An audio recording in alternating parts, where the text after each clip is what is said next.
ওইদিকে দেখ কে আসছে। আরে কালো অ্যাডাম লাগছে। কালু, এই কালু, তাড়াতাড়ি বাড়ি চলে যা, সন্ধ্যা লেগে গেলে তোকে তো দেখা যাবে না। আচ্ছা বন্ধু, ওকে রাত্রির বেলায় টর্চ মারলে দেখা যাবে? আরে না না, ও যা কালো।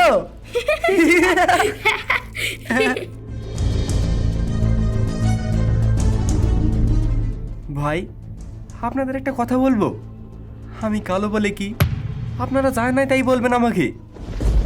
একটা কথা ভেবে দেখুন তো, আমি কিন্তু নিজের ইচ্ছে কালো হয়নি, আমাকে ওই ওপর আল্লাহ কালো বানিয়েছি। আপনাদেরকে সুন্দর বানিয়েছে, সেজন্য আল্লাহর কাছে শুকরিয়া আদায় করুন। কিন্তু দয়া করে আমাকে এইভাবে অপমান করেন না। আমি কালো বলে আমি ঠিকভাবে রাস্তাও বেরোতে পারি না। আমি হোটেলে দুটো খাবার খাবো, হোটেলেও আমাকে ঢুকতে দেয় না। আপনারাই বলুন তো, আমি কি অন্য গ্রহ থেকে এসেছি? আমি তো এই পৃথিবীর একটা মানুষ, তাহলে আপনারা আমাকে এভাবে অপমান করছেন কেন? আপনাদের কাছে হাত জোর করে বলছি, দয়া করে বলছি, প্লিজ আপনারা এইভাবে আমাকে অপমান করেন না।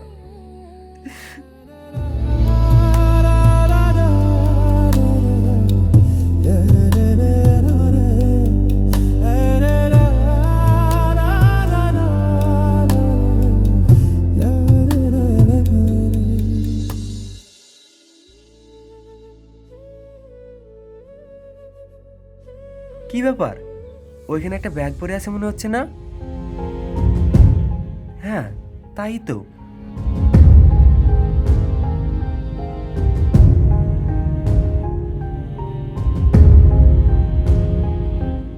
এ তো একটা ভোটের ছবি। এখন যদি ভোটের ছবি হারিয়ে যায় তাহলে তো অনেক রিস্ক হয়ে যাবে। এখন আবার সামনে এসআইআর। না না, ভোটের ছবিটা যা করে হোক পাঠাতেই হবে।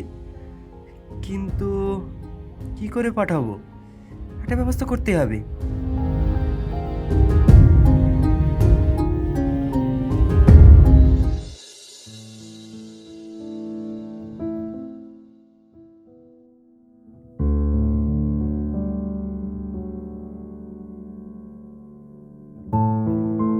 কি রে বাবু, তোর মন খারাপ? তোর কি কিছু হয়েছে? আচ্ছা মা, তুমি বলতে পারো আমি এত কালো কেন? সবাই আমাকে ছোট করে কথা বলে। আমি একটু হাসলে সবাই আমাকে বলে, ওই দেখ ওই দেখ, মেঘের আড়াল দিয়ে সূর্য বেড়েছে। সবাই আমাকে ছোট করে কথা বলে মা। এটা তুই কি বলছিস বাবু? আরে বাবু, যারা তোকে ছোট করে কথা বলে তারা আসলে জানেই না তোর ভিতরের মানুষটার সম্বন্ধে। আসলে কিছু ওরা জানেই না। এই দেখ বাবু, আমি আমি কি তোকে কোনোদিন ছোটভাবে কথা বলেছি? বলিনি, কারণ আমি জানি তুই আমার সেই সন্তান। আমার কাছে মনে হয় তুই এই পৃথিবীর শ্রেষ্ঠ সন্তান। যারা তোর এই হাসি দেখে অপমান অপদস্থ করে, যারা বলে এই যে সূর্য আসছে, আসলে কি জানিস বাবু, তারা আসলে জানেই না তুই সত্যিই একটা জ্বলন্ত সূর্য। আর একটা কথা বাবু, যারা সৃষ্টিকর্তাকে নিয়ে অনেক অবহেলা করে, নানান কটু কথা বলে, আসলে জানিস কি বাবু, তারা সৃষ্টিকর্তাকে নিয়ে অনেক অবহেলা করে। আল্লাহ যাকে যেইভাবে বানিয়েছে সে কিন্তু সেভাবেই সুন্দর। আসলে জানো কি মা, রবীন্দ্রনাথ ঠাকুর বলেছিলেন পৃথিবীর শ্রেষ্ঠ জিনিস হলো প্রকৃতি, কিন্তু সে হয়তো জানতোই না এই পৃথিবীতে সব থেকে বড় শিক্ষক হলো মা। মা, আমার কাছে এই পৃথিবীর সব থেকে বড় শিক্ষক হলো তুমি। হয়তো রবীন্দ্রনাথ ঠাকুরের কোনো মাই ছিল না, মায়ের শিক্ষা হিসাবে কিছু লেখেনি। ঠিক আছে বাবু, অনেক হয়েছে অনেক, এবার একটু চুপ কর। আয় বাবু, খেয়ে নিবি। মা, এখন আমার খেতে ইচ্ছা করছে না। না খেলে হবে? হ্যাঁ, কে কি না কি কথা বলেছে, ওই কথা শুনে নিজেকে অবহেলা করলে হবে? এভাবে তুই যদি খাওয়া দাওয়া না করিস তাহলে জীবনে এগিয়ে যাবি কি করে? আমার তোকে নিয়ে অনেক স্বপ্ন, তুই পড়াশোনা করে মানুষের মতো মানুষ হবি। আয় বাবু আয়, খেয়ে নিবি, আর রাগ করে থাকিস না। আচ্ছা ঠিক আছে, চলো।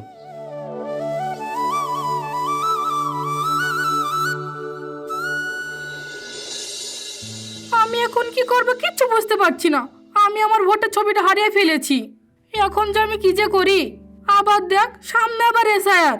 এখন যে আমি পাসপোর্টটা কোথায় খুঁজে পাবো আমি কিছুই বুঝতে পারছি না। কাবিরা, কালকে যেখানে আমরা ঘুরতে গিয়েছিলাম ওখানে আমার ব্যাগটা রেখে আসিনি তো? তোর কোনো কিছুই মনে থাকে না?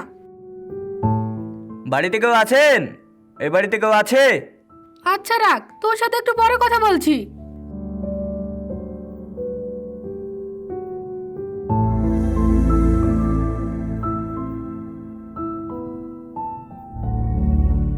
হ্যাঁ বলুন। আপনার নাম কি মুর্শিদা? হ্যাঁ আমি মুর্শিদা। আপনার নামে একটা পার্সেল এসেছে। পার্সেল? আমার? কই দেখি। ঠিক আছে, আপনি এখানে একটা সাইন করে দেন।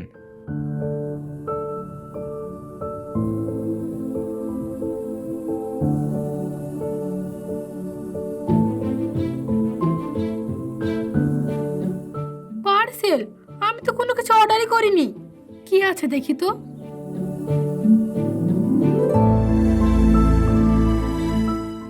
এটা তো আমার ব্যাগ। এই ব্যাগটা তো আমি হারিয়ে ফেলেছিলাম। দেখি তো আমার ভোটার ছবিটা আছে কি। এই তো আমার ভোটার ছবি। আমি আমার ভোটার ছবি নিয়ে অনেক টেনশনে ছিলাম। সব কিছু তো ঠিকই আছে। এটা কি? এটা তো আমি রাখিনি।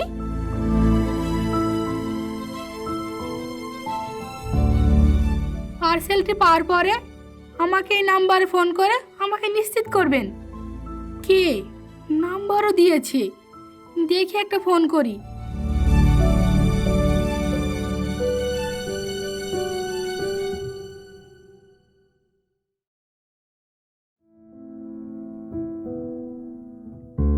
এখন আবার কে ফোন করলো? নতুন নাম্বার? হ্যালো, আমি আপনার পার্সেলটা পেয়েছি। আপনাকে অনেক অনেক ধন্যবাদ। আপনি জানেন না আপনি আমার কত বড় উপকার করলেন। আমি আপনার কাছে সারা জীবন কৃতজ্ঞ থাকবো। আরে না না, আপনি এভাবে বলছেন কেন? দেখেন, আপনার একটা জিনিস আমি পেয়েছি, এটা তো ফিরিয়ে দেওয়ার দায়িত্ব আমার, তাই না? আর তাছাড়া যদি আমার কোনো জিনিস হারিয়ে যেত তাহলে কি আপনি বসে থাকতে পারতেন? আপনি তো ফেরত দিতেন। সে যাই হোক, আপনাকে অসংখ্য ধন্যবাদ। আচ্ছা, আপনার নামটা কি আমি জানতে পারি? আমার মতন মানুষের নাম শুনে আপনার কি লাভ বলেন? কি বলেন? আপনি আমার এত বড় উপকার করলেন আর আমি আপনার নামটা জানতে পারবো না? আপনার নামটা কি আমাকে বলেন। দেখেন, আমার নাম আসলে শহীদুল। মা আমাকে জ্বলন্ত সূর্য বলে ডাকে। ওয়াও, খুবই সুন্দর। আর শুনি, আপনার মা আপনাকে আর কি কি বলে ডাকে? আসলে মা আমাকে বলতো আমি নাকি সুন্দর একটা বউ পাবো। ও আচ্ছা, তার মানে আপনি সিঙ্গেল, তাই তো?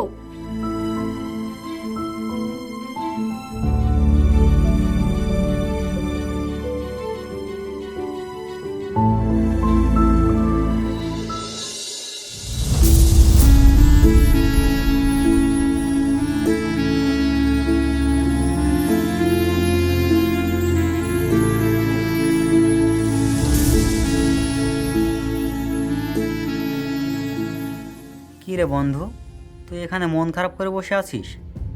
আরে একটা মেয়ে তোকে পছন্দ নাই করতে পারে, এর জন্য মন খারাপ করা লাগবে? আমরা তোর জন্য আরও মেয়ে দেখব। এই যে তুই আর আমার মা, তোরা দুজন মিলে আমাকে বুঝে নিয়ে যাসনি। কিন্তু দেখ, আজকে আমি কালো বলে মেয়েটা আমাকে সবার সামনে অপমান করলো, জানা তাই বললো। আমার একটা মুহূর্তে মনে হচ্ছিল আমি একটা মানুষ না, আমি যেন ভিন্ন গ্রহ থেকে এসেছি। আরে তুই ওটা নিয়ে এখনও পড়ে আছিস? বাদ দে তো। শোন, আমি আমার খালাতো বোনের সাথে কথা বলেছি, ও তোকে পছন্দ করেছে। এখন যদি তুই ওকে পছন্দ করিস তাহলে আমি আমার খালু আর খালার সাথে কথা বলবো। ভালোই করেছিস। এতদিন অন্য লোক অপমান করছিল, তাতে তোদের পেট ভরেনি। এখন নিজেদের মানুষের মধ্যে একটা অপমান করার সৃষ্টি করছিস, তাই না? না মানে বন্ধু, তুই ভুল বুঝছিস।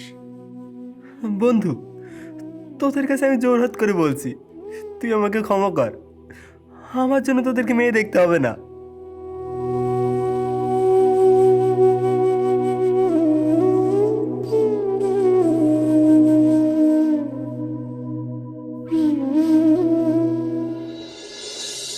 জানো, তোমার জন্য না একটা গিফট কিনেছি। কি বলছো? আমার জন্য গিফট? কি কিনেছো? এখন তো তোমাকে বলা যাবে না, আগে তোমার সাথে দেখা করব, তারপরে তোমাকে সারপ্রাইজ দেবো। আচ্ছা আচ্ছা ঠিক আছে। আচ্ছা, যাকে তুমি এখনো দেখোনি তার জন্য এত গিফট কেনা কি ঠিক হচ্ছে? এই শোনো, সবাইকে না দেখতে হয় না, তোমার ছবি আমার এই মনের ভেতর আঁকা আছে। আচ্ছা, তাই নাকি? ম্যাডাম তো দেখছি আমার চিন্তা করতে করতে তার বুকের মধ্যে আমার চিত্র আঁকে ফেলেছে। আপনি তো চিত্রশিল্পী হয়ে গেছেন। আচ্ছা ম্যাডাম, আপনার যদি আমাকে পছন্দ না হয় তাহলে কি করবেন? কেন, ভালোবাসার আর কয়েক ধাপ বাড়িয়ে দেব। কিন্তু ম্যাডাম, আমি চিন্তা করছি আমাকে দেখার পর যদি আপনার মন ভেঙে যায়, আপনার স্বপ্নটা নষ্ট হয়ে যায়। প্লিজ প্লিজ দয়া করে তুমি এসব কথা বলো না। আমি অনেক টেনশনে আছি, তুমি আর টেনশন বাড়িয়ে দিও না। সেই জন্য বলেছিলাম চলো আমরা ভিডিও কলে কথা বলি। ভিডিও কলে আমরা দুজন দুজনকে দেখলে এই টেনশন আর থাকতো না। আর তুমি তুমি ভিডিও কলে করলে না, তুমি কি বললে সামনাসামনি দেখা করব। এই শোনো, আর কোনো কথা নেই, আমরা কালকেই দেখা করব, এইটাই ফাইনাল। কালকে?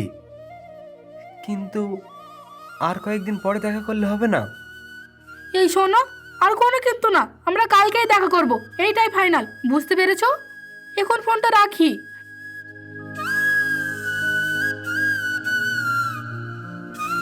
মুর্শিদা, তুমি সবার মতন আমাকে আবার ছুঁড়ে ফেলে দেবে না তো? তুমি আবার সবার মতন কালো বলে আমাকে অপমান করবে না তো? আমি যাব, তোমার সাথে আমি দেখা করব, যা হবে হবে। তুমি কখন আসবে? আমি তোমার জন্য অপেক্ষা করছি। শহীদুল, তুমি জানো তোমার একটা ছবি আমার এই মনের ভেতর রেখে ফেলেছি। ওই ফটোটা না জানি কত সুন্দর, কে জানি তুমি কত সুন্দর হবে। বোকা কোথাকার, এখন আসার নাম নেই, এত লেট কি কেউ করে? সেই আধা ঘন্টা ধরে আমাকে এখানে অপেক্ষা করাচ্ছি, তাও ভালো লাগছে। ও যখন কোথায়, কোথাও তো খুঁজে পাচ্ছি না। মুর্শিদা তো আমাকে বলেছিল ও একটা কালো চুড়িদার পরে আসবে।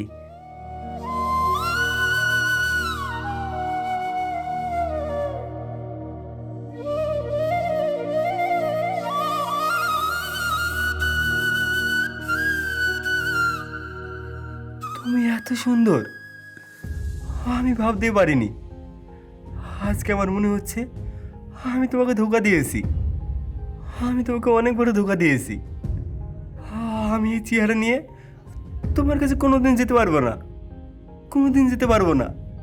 তুমি আমাকে ক্ষমা করে দিও, তুমি আমাকে ক্ষমা করে দিও।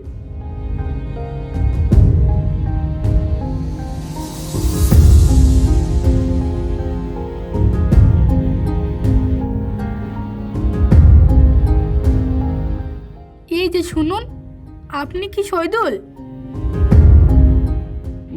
না মানে, হ্যাঁ আমি শহীদুল। কি ব্যাপার, আপনি চলে যাচ্ছেন যে? দেখেন, আমি আপনার জন্য কখন থেকে অপেক্ষা করছি, আর আপনি দেখা না করে চলে যাবেন? না মানে, আমি চাচ্ছি না আমার চেহারা দেখে আপনার মনটা ভেঙে যাক, আপনার মনে অনেক কষ্ট হোক। দেখাতে যাচ্ছেন না মানে? আমার এতদিনের ভালোবাসা, আবেগ আপনি এইভাবে নষ্ট করে চলে যাবেন? না মানে, আপনি বুঝতে পারছেন না, আমি আমার চেহারা আপনাকে দেখাতে পারবো না, আপনি আমাকে মাফ করবেন। শহীদুল, তুমি চুপ করো। তুমি যদি আমাকে একটা দিনের জন্য ভালোবেসে থাকো, একটা মুহূর্তের জন্য যদি ভালোবেসে থাকো, তাহলে প্লিজ তুমি তোমার মুখটা একটু বারের জন্য দেখাও। তুমি আমাকে এভাবে একা করে চলে যেও না।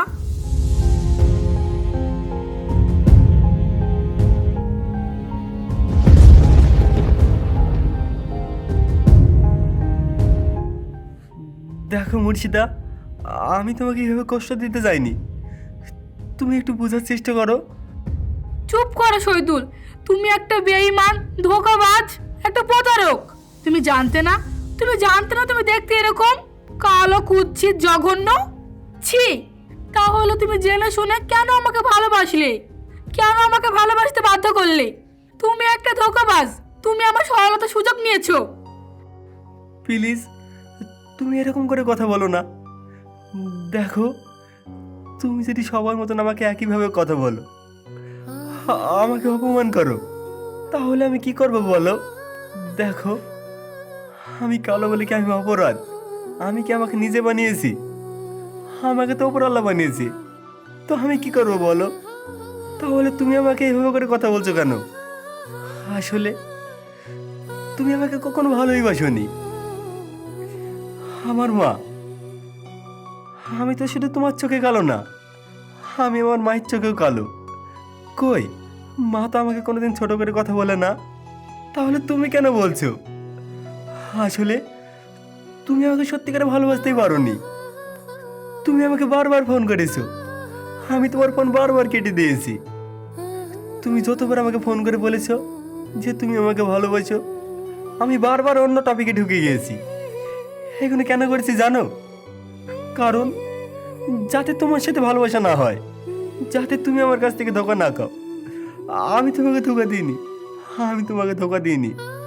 তুমি আমার সাথে বারবার দেখা করার চেষ্টা করছিলা, আমি তোমার সাথে দেখা করতে আসতাম না, তুমি জোর করেছিলা।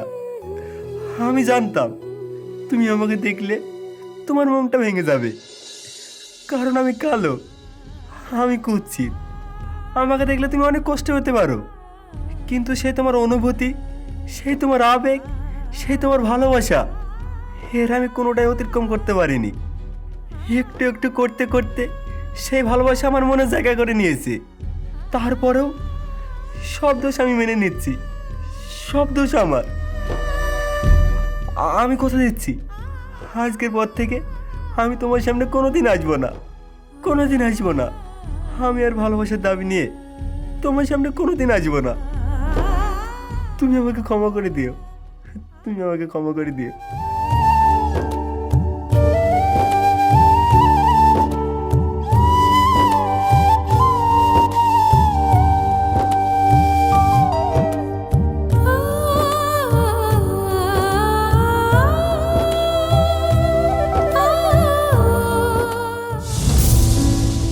তুমি ঠিক বলেছো শহীদুল, ভালোবাসা না কারো গায়ে রং বা টাকা দেখে হয় না, ভালোবাসা হয় মন দেখে। আমি তোমাকে অনেক ভালোবাসতে চাই, যে মন মা ভালোবাসে স্বার্থ ছাড়া। আমি তোমাকে সেই স্বার্থ ছাড়া ভালোবাসতে চাই, স্বার্থ ছাড়া ভালোবাসতে চাই তোমাকে। ভালোবাসা কোনো গায়ের রং দেখে হয় না। তুমি আমাকে ক্ষমা করে দাও শহীদুল, তুমি আমাকে ক্ষমা করে দাও। তুমি আমার কাছে ক্ষমা চাচ্ছ কেন? তুমি তো বলেছিলে যে ভালোবাসার কাছে সব ভুল হার মেনে যায়। ভালোবাসা মানুষের কাছে কখনো ক্ষমা চাইতে হয় না।